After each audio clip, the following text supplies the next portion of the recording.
6:39 en TV Ecuador. Dayana, amigos, es momento de hablar de un tema al que le venimos prestando muchísima atención ahora que llega la temporada de lluvias, las inundaciones. La Amazonía sabe mucho de esto, Dayana, y sobre todo el pueblo de Ongota. En el 2010 se inundaron literalmente hasta el cuello y lo perdieron todo.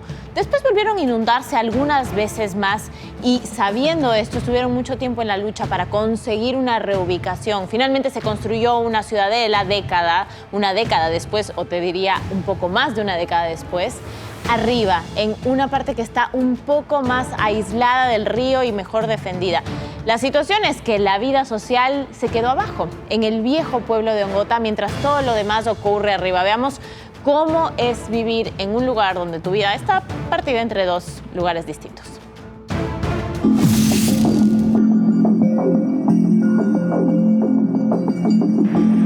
Esta es una de las viviendas que se destruyeron durante la inundación de 2010. Aquí habitaban 120 familias que fueron reubicadas a Nuevo Ongota.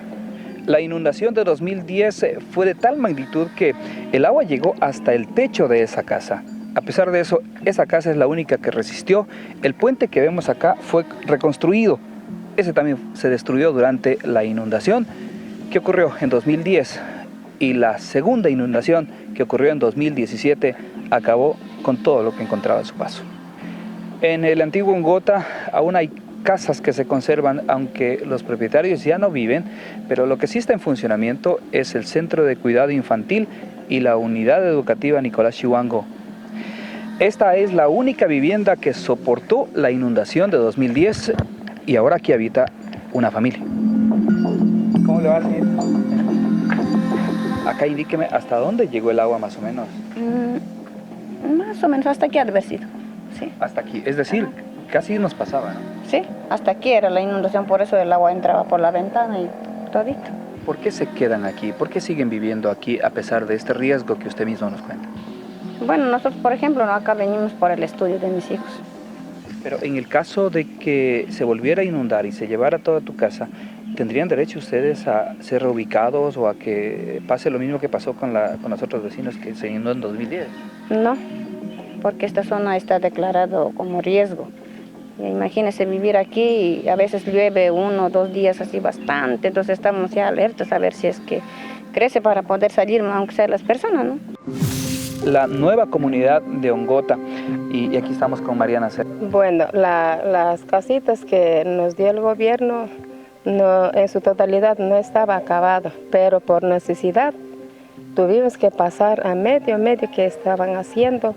Antes las familias vivíamos alrededor de la plaza, claro, alrededor del río, entonces eran tupidos, vivían muchas familias en la misma casa. Hijos se casaban, tenían hijos, entonces la familia se aumentaba más.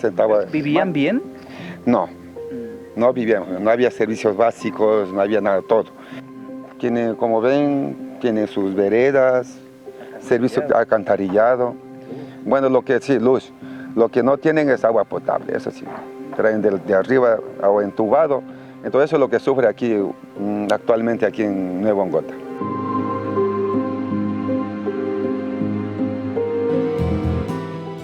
Parece interesante lo que han tenido que vivir en Ongota, precisamente en la realidad actual, ¿no? Donde revisamos algunas zonas del país que decimos cuál es la solución, donde probablemente esa es la solución, tener una nueva vida y tener una nueva zona donde habitas. Allí precisamente está Juan. Vamos ahora a recorrer la nueva Ongota, precisamente para que él nos diga cómo es esa vida un poco dividida que tienen los ciudadanos que están viviendo ahí hoy, con la seguridad de que probablemente un nuevo fenómeno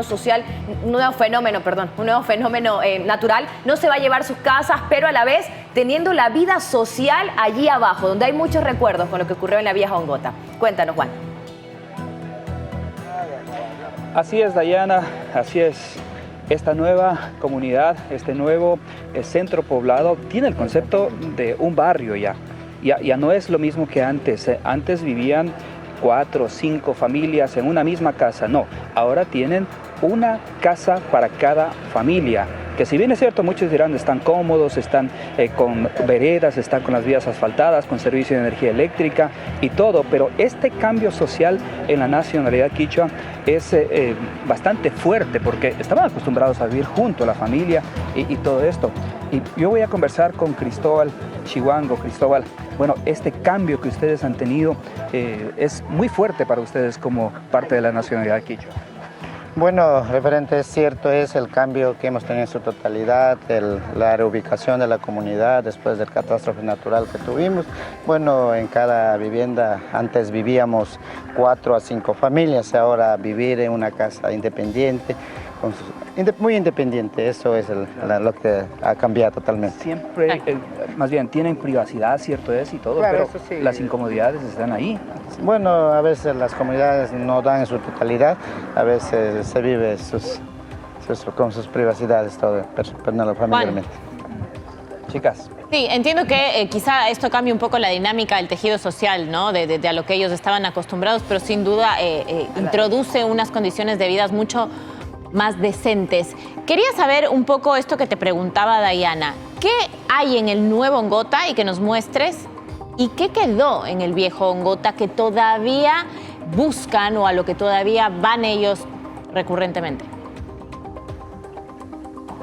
Por supuesto, en el nuevo Ongota lo que hay son las viviendas que están justamente aquí estamos junto a la comunidad, las viviendas que cuentan con una habitación, un baño, una sala.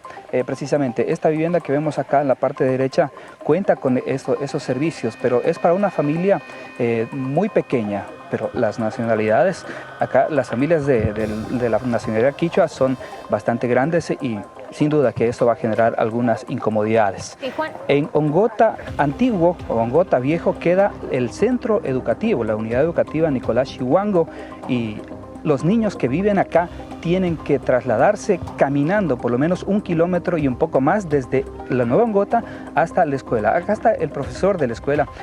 Este nuevo cambio que ustedes han tenido, que los niños han tenido que soportar, ¿qué están pidiendo ahora? Bueno, nosotros desde que se reubicó la comunidad, nosotros también hemos quedado en la parte baja. No ha sido reubicado, pero sí hemos tenido cierta inseguridad en la institución educativa. La escuela está junto al río. Junto al río, eso nos dificulta bastante porque hay muchos de los niños que con un descuido nos van al río y a veces muchas ocasiones casi se han ahogado, entonces sí es un problema grande y a la vez a la vía que pasa al lado de la institución también con el tránsito vehicular. Claro, sí hemos tenido peligroso. ciertos convenientes. Sí. Sí. Juan, Es por eso que la comunidad de Ongota, sí, chicas. Quería consultarte algo rapidito, perdón, lo que pasa es que estamos cortos de tiempo. Simplemente consultarte cómo fue el principio para ellos. Esa desconfianza que probablemente quizás sintieron cuando les dijeron vamos a reubicarlo. ¿Cómo fue ese principio y ya ahora que ya se ven, pues bueno, completamente asentados?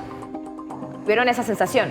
Claro, muy complicado porque las casas que construyó el Estado ni siquiera estaban completas, estaban terminadas, sino que a medio terminar ellos tuvieron que pasarse por la necesidad de que no tenían dónde vivir, no tenían dónde dormir, no tenían dónde estar, estaban en la casa de sus vecinos, estaban en la casa de sus familiares y todo esto. Fue muy complejo esta reubicación, si bien es cierto, ahora están mejor, pero durísimo.